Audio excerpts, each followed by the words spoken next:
আপনি বিপদে পড়েছেন, আপনি আল্লাহর কাছে দোয়া করবেন, আপনি নিজে দোয়া ইউনুস পড়বেন, আল্লাহর কাছে হাওমাও করে কানবেন।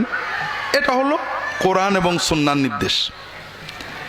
আর সমাজের প্রচলন যে আপনি আমাদের মাদ্রাসা আল ফারুকে বা আসুন্না সেন্টারে চলে আসবেন, আসুন্না মার্কাজুস সুন্নাহ ট্রাস্টে চলে আসবেন, আমাদেরকে 2,50,000 টাকা দিয়ে দেবেন, আমরা আপনার জন্য দোয়া ইউনুস খতম করে দেব। আপনার জন্য সহজ কোনটে আর আমাদের জন্য স্বার্থ কোনটে?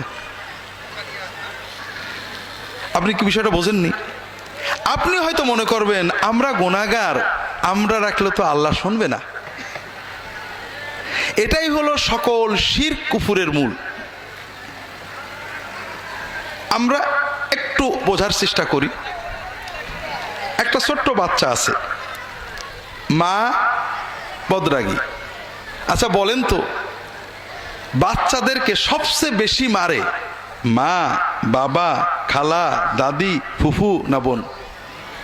হ্যাঁ, তার মানে সবচেয়ে বাচ্চাদেরকে অপছন্দ করে মা, ঠিক না?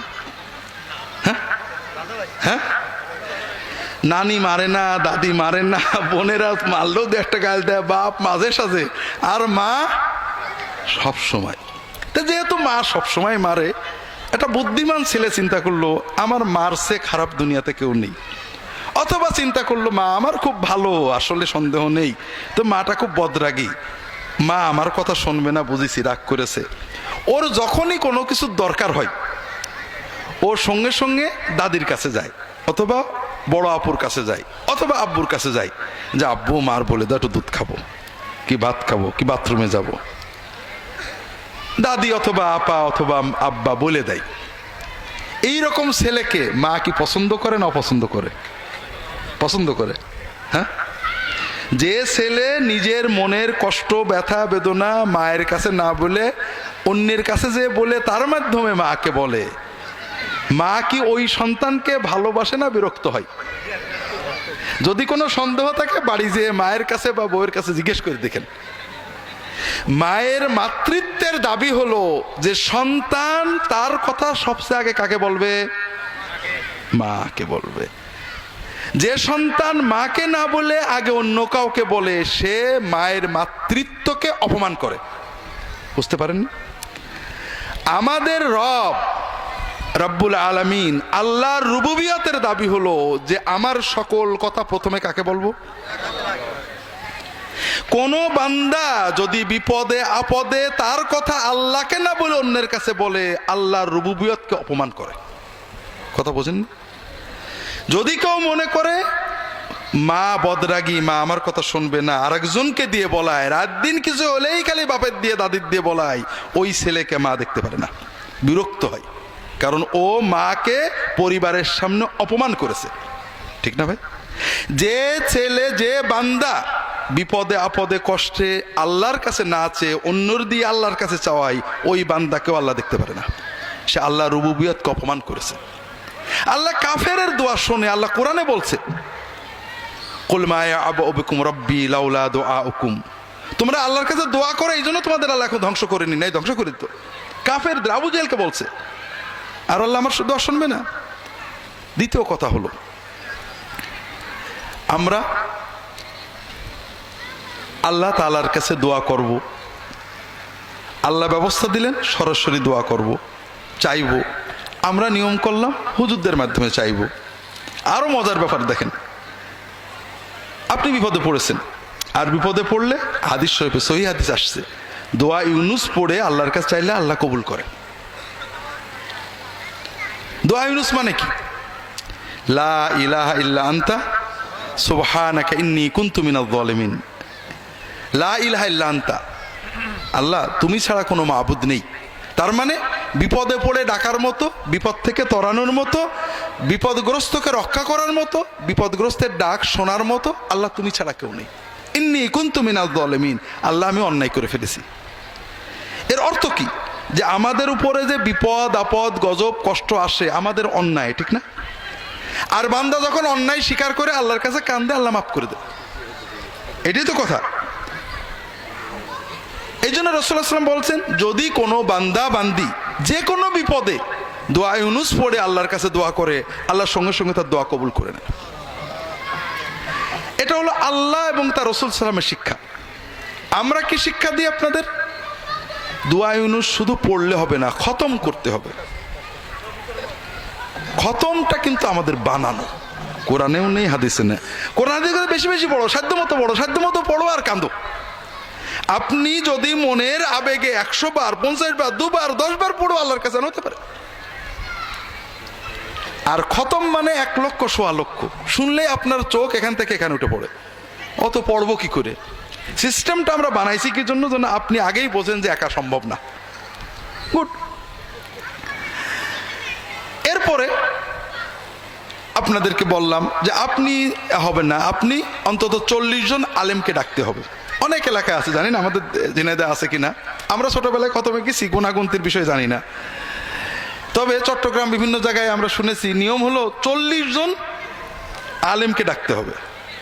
তো 40 জন আলেম আসবেন, তারা দোয়া করবেন। আপনারা লক্ষ্য করেছেন কিনা, আমি নিজে দেখছি, যখন কোনো বাড়িতে আমরা খতমের জন্য যাই অথবা পিতামাতার দোয়ার জন্য যাই, বাড়ির যারা মানুষ তারা কিন্তু কেউ দোয়ায় শরীক হয় না। খেয়াল করেছেন? রান্না বাড়া, খাওয়া দাওয়া, কথাবার্তা, মেহমানদারি, দোয়ায় কিন্তু তারা আসে না কেউ। কারণ তারা বোঝে এত টাকা খরচ করে হুজুরদের দোয়া করছে, আবার আমরা কি দোয়া করব? ঠিক না?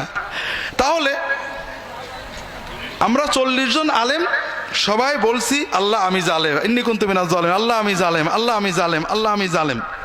আর আপনি বাড়িওয়ালা একমাত্র আলেম যে নিজেকে জালেম বলে স্বীকার করছে না। এটাই তো কথা। আচ্ছা, বিপদটা আসছে কার? আপনার। কার অন্যায় আসছে? আপনার। আর আমরা 40 জন হুজুর বললাম আমি জালেম, আমি জালেম, আপনি একবারও স্বীকার করলেন না। তাই বিপদ কোন যাই।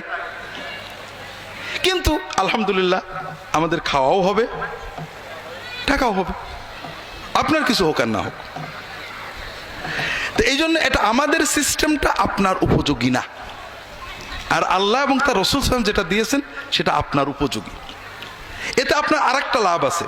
এটা আমার যে অনেকগুলো ঘটনা আছে আমার জীবনের। একটা ঘটনা আমি বারবারই বলি, যারা অনলাইনে আমার লেকচার শোনেন তারা অনেকে রিপিটেডলি শোনেন, কিন্তু সবাই তো আর অনলাইন শোনেন না। এজন্য বলি আপনাদের অনুভবের জন্য, যে আমরা অনেক সময় আল্লাহ তাআলার কাছে দোয়া করার মজাটা বুঝি না। আমি যখন ইসলামিক টিভিতে কাজ করি, আমি কোন কোন বারে লাইভ করতাম সবাই জানে। আর লাইভ স্টুডিওতে ঢোকার অন্তত 1 ঘন্টা আগে পৌঁছে দিতে হয় টিভিতে। তো সম্ভবত একদিন মঙ্গলবারে স্টুডিওতে যাওয়ার আগে বসে আছি রেডি হয়ে,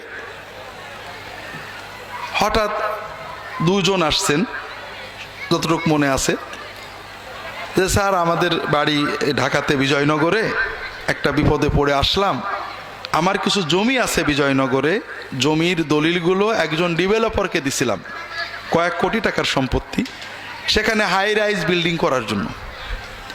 এখন ডেভেলপার জমির দলিল ফেরতও দিচ্ছে না, এগ্রিমেন্টও করছে না, টাকাও দিচ্ছে না।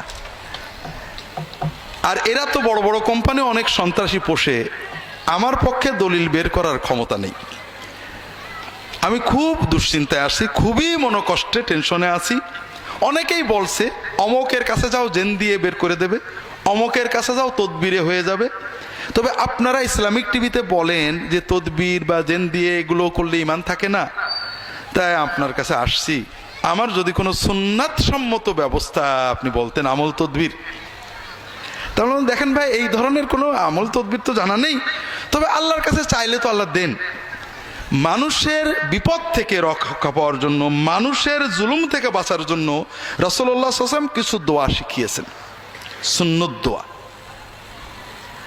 তো আপনি আমার রাহে বিলায়াত বইটা দিলাম, যে আপনি এই দোয়াগুলো দাগ দিয়ে দিলাম, এই দোয়াগুলো মুখস্থ করে অর্থসহ, সবচেয়ে ভালো হয় তাহাজ্জুদে পড়বেন, নামাজে সেজদায় যে আল্লাহর কাছে যতটুকু মনের আবেগ চোখের পানিতে চাইতে থাকবেন, বারবার পড়বেন, দোয়া মাসুরাই পড়বেন, নামাজ শেষ করে আল্লাহর কাছে কেঁদে কেঁদে বলবেন, এগুলো বলতে থাকেন, হয়তো আল্লাহ দিয়ে দিতে পারে।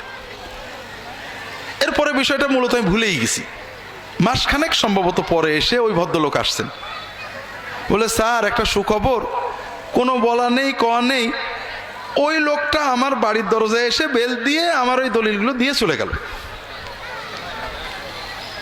তো আলহামদুলিল্লাহ, মাশাআল্লাহ, আল্লাহর দয়া, আল্লাহর দয়া। আপনার সুন্নত দোয়া দিয়ে আল্লাহর কাছে দোয়া করেছেন, আল্লাহ কবুল করেছেন।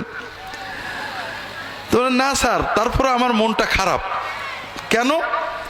যে আমি গত 1 মাস আপনার কথা মতো তাহাজ্জুদ পড়ছিলাম, আর তাহাজ্জুদের সেজদায় দোয়াগুলো পড়তাম, তে খুব শান্তি পাচ্ছিলাম, মনটা এত ভালো লাগতো।